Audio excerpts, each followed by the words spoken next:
Welcome all. बात करेंगे आज एचडीएफसी बैंक स्टॉक के बारे में और जानेंगे आने वाले दिनों में इस स्टॉक में क्या मूव आ सकती है, क्या उसका रीजन होगा। तो अभी हमें एचडीएफसी बैंक स्टॉक के डेली टाइम फ्रेम के चार्ट पे और जैसे कि हम चेक कर पा रहे हैं कुछ दिनों पहले स्टॉक में यहाँ पे काफी अच्छा ब्रेकआउट आया, स्टॉक काफी अपसाइड गया, स्टॉक ने अपना न्यू ऑल टाइम हाई बनाया 1725 पे। फिर यहाँ पे स्टॉक ने रेजिस्टेंस फेस किया, यहाँ पे हमें क्रैक्शन भी देखने को मिली और अभी जो स्टॉक है बिल्कुल अपने सपोर्ट के पास है और यहाँ पे एक हल्का सा रिवर्सल भी दिखा रहा है। अब हम चेक कर लेते हैं स्टॉक आगे आने वाले दिनों में अपसाइड मूव दिखा सकता है नहीं, और इस स्टॉक को हमें बाय करना चाहिए नहीं करना चाहिए। तो सबसे पहले हमें चेक करना पड़ेगा स्टॉक का ओवरऑल ट्रेंड कैसा है। इसके लिए हम जाएंगे स्टॉक के मंथली टाइम फ्रेम पे। तो ये स्टॉक का मंथली टाइम फ्रेम है, जैसे कि हम चेक कर पा रहे हैं स्टॉक कंटिन्यूसली एक अप ट्रेंड में यहाँ पे ट्रेड कर रहा है काफी टाइम से। अगर हम इसकी बात करें, ये जो कोविड आया था उसकी वजह से ये जो गिरावट है, अगर हम इसको छोड़ देते हैं एक बार के लिए तो स्टॉक जो है यहाँ पे ये जो गैप है इसको फिल करता हुआ अपसाइड ही जाता। तो ओवरऑल जो स्टॉक का ट्रेंड है अप ट्रेंड है, तो ये एक अच्छी इंडिकेशन हमें देखने को मिल रही है। अब हम चेक कर लेते हैं स्टॉक को वीकली टाइम फ्रेम पे। तो वीकली टाइम फ्रेम पे हमें जैसे कि यहाँ पे क्लियर देखने को मिल रहा है स्टॉक अप ट्रेंड में तो है ही है, बट यहाँ पे एक चैनल में भी ट्रेड कर रहा है। ये जो ऊपर की लाइन है इस चैनल के रेजिस्टेंस की लाइन है, क्योंकि जो स्टॉक है इसने यहाँ पे रेजिस्टेंस फेस किया, फिर यहाँ पे भी रेजिस्टेंस फेस किया, यहाँ पे भी, और यहाँ पे भी कंटिन्यूसली आगे जो स्टॉक इसने रेजिस्टेंस फेस किया। अगर हम नीचे वाली लाइन की बात करें, ये चैनल का सपोर्ट है। स्टॉक ने यहाँ पे सपोर्ट लिया, फिर यहाँ पे सपोर्ट लिया, फिर यहाँ पे भी, और अभी रिसेंटली जब स्टॉक में ब्रेकआउट आया था और ब्रेकआउट के बाद जो गिरावट आई है उसमें भी जो स्टॉक है इसी चैनल के सपोर्ट पे आके सपोर्ट ले रहा है। तो ये यहाँ से एक अच्छी इंडिकेशन देखने को मिलती है हमें कि जो स्टॉक है अभी एक सपोर्ट पे और यहाँ से एक रिवर्सल दिखा सकता है। अब हम बात कर लेते हैं ये जो दो ब्रेकआउट थे उनके बारे में। तो जैसे कि हम चेक कर पा रहे हैं स्टॉक ओवरऑल एक ट्रेंड में तो है, अप ट्रेंड में, बट अप ट्रेंड में चैनल में ट्रेड करते हुए भी इसने ब्रेकआउट देने की कोशिश की। जैसे कि यहाँ पे एक ब्रेकआउट दिया, ये ब्रेकआउट सक्सेसफुल नहीं हो पाया, नीचे आ गया स्टॉक वापस। तो इसने दोबारा कुछ दिनों बाद कुछ टाइम बाद दोबारा इसने ब्रेकआउट देने की कोशिश की, बट यहाँ पे भी सक्सेसफुल नहीं हो पाया। बट यहाँ से भी अच्छी इंडिकेशन ये मिल रही है क्योंकि जो स्टॉक है इस चैनल में अप ट्रेंड में भी एक अप और भी ज्यादा अपसाइड जाने की कोशिश कर रहा है। अगर हम चेक करें नीचे की तरफ कहीं इसने ब्रेकडाउन देने की कोशिश की है, तो यहाँ पे हमें कहीं भी नहीं दिख रहा कि जो स्टॉक है नीचे की तरफ जाने की कोशिश कर रहा है। अगर हम ये जो कोविड की वजह से जो गिरावट है इसको छोड़ दें, तो ओवरऑल इससे हमें पता चल रहा है जो स्टॉक है स्टॉक में जो बायर्स काफी ज्यादा मौजूद है और जो स्टॉक और वो स्टॉक को ऊपर की तरफ ही ले जाना चाहते हैं। तो ये भी एक अच्छी इंडिकेशन हमें देखने को मिल रही है। अब हम चेक कर लेते हैं स्टॉक का डेली टाइम फ्रेम।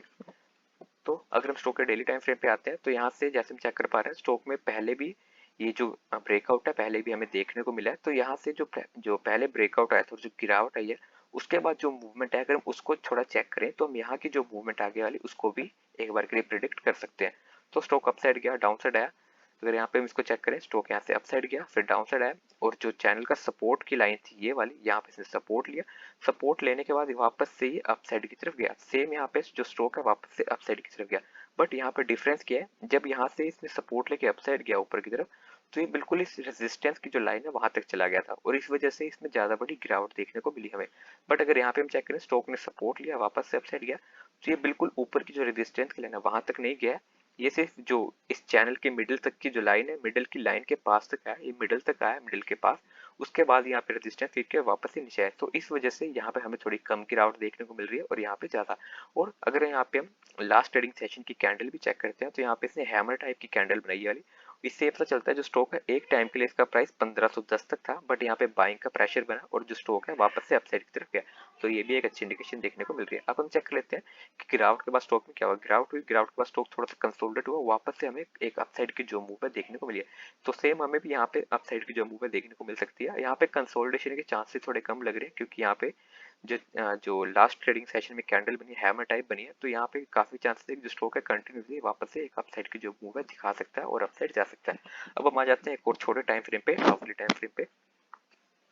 तो ये स्टॉक का आवरली टाइम फ्रेम है, जैसे कि हम चेक कर पा रहे हैं जो स्टॉक है यहाँ पे भी काफी अच्छा पैटर्न बना रहा है। इस पैटर्न को ये अब इस पैटर्न में जो स्टॉक है हायर हाइज और हायर लोज बना रहा है, जिसको हम डाउ थ्योरी भी कहते हैं। अगर हम चेक करें एक ये लो है, इसके बाद जो नेक्स्ट लो बनाया जो स्टॉक ने उसने ये बनाया हायर लो, इसके बाद अगला भी हायर लो और ये भी हायर लो। अगर हम हाइज की बात करें तो पहला ये हाई है, उसके बाद ये अगला हायर हाई, फिर उसके बाद ये अगला हायर हाई। तो ओवरऑल यहाँ से भी एक अच्छी हमें जो न्यूज देखने को मिल रही है कि जो स्टॉक है डाउ थ्योरी के अकॉर्डिंग अप ट्रेंड में ट्रेड कर रहा है और हायर हाइज और हायर लोस बना रहा है। अगर यहाँ पे मैं एक लाइन भी ड्रॉ करता हूँ यहाँ से यहाँ तक के लिए, तो अगर यहाँ पे हम चेक करें जो स्टॉक है इस लाइन के पास आके सपोर्ट लेता है, फिर वापस से रिवर्सल दिखाता है, ऊपर रेजिस्टेंस फेस करता है, फिर वापस नीचे सपोर्ट लेता है, ऊपर जाता है, फिर नीचे सपोर्ट लेता है। तो अभी जो स्टॉक है बिल्कुल इसी लाइन के प्राइस पे है, इसी लाइन के पास है सपोर्ट पे। तो यहाँ से भी इंडिकेशन मिल रही है कि हमें वापस से अपसाइड की मूव जो है देखने को मिल सकती है। और अगर स्टॉक अपसाइड की मूव दिखाएगा तो जैसे कि यहाँ पे हायर हाइज बना रहा है, तो यहाँ पे भी हमें हायर हाई ऊपर का देखने को मिलेगा। अगर हम लास्ट हाई की बात करें तो ये 1550 तक का था, तो अगला जो हाई हमें ऑलमोस्ट 1575 या फिर 1600 तक का देखने को मिल सकता है, और यही हमारे ऊपर के टारगेट भी है। 1575 और 1600 तक का जो जो प्राइस है हमें आने वाले कुछ दिनों में देखने को मिल सकता है। वापस से आते हैं अभी हम डेली टाइम फ्रेम पे। अब हम यहाँ पे जो मेन ऊपर के टारगेट और जो मेन सपोर्ट्स और जो प्राइस है वो चेक कर लेते हैं। जैसे कि हमने अभी बताया, जो ऊपर का टारगेट 1600 तक का होना चाहिए, 1575 और 1600 का। तो पहला टारगेट हमारा 1575 तक का होगा अभी। उसके बाद दूसरा टारगेट 1600 और 1610 का, क्योंकि ये जो रेजिस्टेंस की लाइन है बिल्कुल 1600 के प्राइस के पास है, इस वजह से हमारा दूसरा टारगेट भी 1600 तक का है। अब हम नीचे के सपोर्ट चेक कर लेते हैं। तो नीचे का जो अभी मेन सपोर्ट बन रहा है स्टॉक का, वो बन रहा है ये वाली लाइन, ये 1500 की लाइन है। इसलिए क्योंकि जो स्टॉक है हिस्ट्री में काफी बार इसी प्राइस पे रेजिस्टेंस और सपोर्ट ले चुका है। जैसे यहाँ पे रेजिस्टेंस लिया, यहाँ पे इसी प्राइस पे कंसोलिडेट होता रहा, यहाँ पे रेजिस्टेंस लिया और यहाँ पे इसने सपोर्ट लिया कई बार। तो इस वजह, और जो 1500 का प्राइस है एक होल नंबर भी है, इस वजह से जो नीचे जो मेन सपोर्ट बन रहा है 1500 तक का बन रहा है। इन केस अगर स्टॉक 1500 को प्राइस नीचे ब्रेक कर देता है, तो उसके बाद जो स्टॉक का सबसे मेन और स्ट्रॉन्ग सपोर्ट बनेगा इस चैनल का सपोर्ट है, ये वाली जो लाइन है। और ये वाली जो लाइन है बिल्कुल अभी हमारी बन रही है 1470 के प्राइस के आसपास। तो हमारा जो दूसरा सपोर्ट बनेगा 1470 के प्राइस के आसपास तक का बनेगा। तो ये नीचे के सपोर्ट और ऊपर के हमने टारगेट देख लिया। अब हम चेक कर लेते हैं एक चीज और, यहाँ पे हम वीकली टाइम फ्रेम पे आते हैं। तो जैसे कि हमने चेक किया कि जो स्टॉक है ओवरऑल अप ट्रेंड में ही है, और इसने 2 बार अटेम्प्ट किया ब्रेकआउट देने का, तो ये थर्ड बार भी अटेम्प्ट करेगा ब्रेकआउट देने का, क्योंकि इसमें बाइंग का प्रेशर ही ज्यादा है। तो यहाँ पे थोड़ा टाइम लग सकता है, बट जब इसमें जो ब्रेकआउट आएगा, तीसरा अटेम्प्ट आएगा कुछ टाइम बाद, तो उसका जो टारगेट होना चाहिए वो करीब होगा यहाँ पे। जैसे कि जो स्टॉक है 1728 तक गया था, 1725 तक गया था, तो जो अगला ऑल टाइम हाई बना सकता है स्टॉक वो 1850 तक या 1900 तक का बना सकता है। तो जो मेन टारगेट होगा 1850 या 1900 तक का होगा लॉन्ग टर्म के लिए।